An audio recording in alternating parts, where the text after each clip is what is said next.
नमस्कार दोस्तों, आज मैं आपको सुनाने जा रही हूँ आखिर ऐसा क्या था जो प्रजापति दक्ष भगवान शिव को पसंद नहीं करते थे। पौराणिक कथाओं के अनुसार भगवान शिव जी सभी देवी देवताओं में अत्यधिक भोले भाले माने जाते हैं। वे अपने भक्तों से आसानी से प्रसन्न होकर उन्हें मनचाहा वरदान प्रदान कर देते हैं। भोलेनाथ ही एक ऐसे देव हैं जिन्हें कोई 56 भोग नहीं चढ़ाता है। महादेव को खुश करने के लिए एक लोटा जल और एक बेलपत्र के पत्ते की ही काफी होते हैं। इतने साधारण और भोले स्वभाव होने के बावजूद भी शिव जी को माता सती से विवाह उनके पिता के विरुद्ध जाकर करना पड़ा था। राजा दक्ष भगवान शिव शंकर को बिल्कुल भी पसंद नहीं करते थे। वे अपनी बेटी का विवाह उनसे कभी नहीं करवाना चाहते थे। यही वजह है कि विवाह के बाद भी शिव जी को जमाई के रूप में राजा दक्ष ने उन्हें कभी नहीं अपनाया था। आखिर ऐसा क्यों था कि राजा दक्ष भगवान शिव जी को पसंद क्यों नहीं करते थे। राजा दक्ष भगवान शिव को अपनी बेटी के योग्य नहीं मानते थे।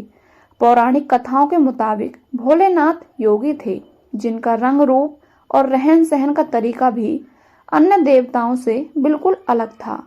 जहां अन्य देवी देवता सोने, हीरे मोती के गहने और रेशम के कपड़े पहनकर महलों में रहते थे, वहीं इसके उल्टा भगवान शिव शरीर पर भस्म लगाए, गले में सांप लिपटे, बर्फ से घिरे कैलाश पर्वत और जंगलों में अपना बसेरा बनाए हुए थे।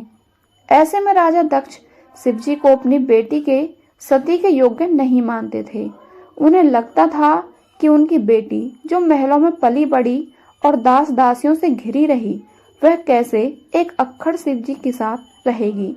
लेकिन माता सती ने शिव जी को पाने के लिए कठोर तप और पूजा किया। राजा दक्ष ने माता सती का स्वयंवर आयोजन किया और उसमें भगवान शिव को निमंत्रण नहीं दिया।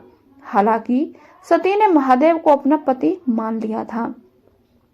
उन्होंने शिव जी को पाने के कठोर तप और पूजा की। माता सती ने भगवान शिव का नाम लेते हुए स्वयंवर में पृथ्वी पर वरमाला डाल दी। तब स्वयं शिव वहां प्रकट होकर सती के द्वारा डाली गई वरमाला को पहन लिए थे। इसके बाद शिव जी ने माता सती को अपनी पत्नी स्वीकार कर वहां से चले गए। यह बात राजा दक्ष को बिल्कुल पसंद नहीं आई कि उनकी इच्छा के विपरीत माता सती का विवाह शिव के साथ हुआ। इसलिए भोले शंकर को पसंद नहीं करते थे राजा दक्ष। प्रचलित मान्यताओं के मुताबिक दक्ष प्रजापति को ब्रह्मा जी ने मानव पुत्र के रूप में पैदा किया था। वे विष्णु जी के परम भक्त थे। कहते हैं कि ब्रह्मा जी के 5 सिर हुआ करते थे। इसमें से 3 सिर वेद पाठ करते थे, लेकिन बाकी के 2 सिर वेद को भला बुरा कहते थे। इसी से नाराज होकर शिव जी ने एक दिन ब्रह्मा जी के 5वें सिर को काट दिया। दक्ष प्रजापति अपने पिता ब्रह्मा के सिर को काटने की वजह से शिव जी से क्रोधित रहने लगे। एक अन्य मान्यता के अनुसार एक यज्ञ का आयोजन था जिसमें सभी देवी देवता पहुंच गए थे। उस यज्ञ में शामिल होने के लिए राजा दक्ष भी पहुंचे। तब उनके स्वागत में वहां मौजूद सभी लोग और देवी देवता खड़े हो गए, लेकिन शिव जी ब्रह्मा जी के साथ बैठे रहे। इस बात को लेकर दक्ष काफी अपमानित महसूस करने लगे।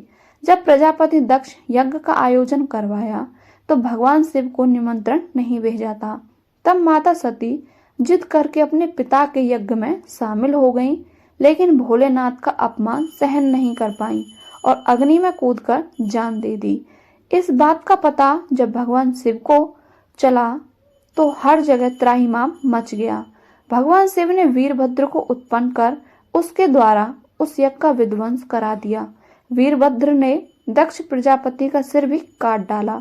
बाद में ब्रह्मा जी के द्वारा प्रार्थना किए जाने पर भगवान शिव ने प्रजापति दक्ष को उसके सिर के बदले में बकरे का सिर प्रदान कर यज्ञ को पूरा कराया।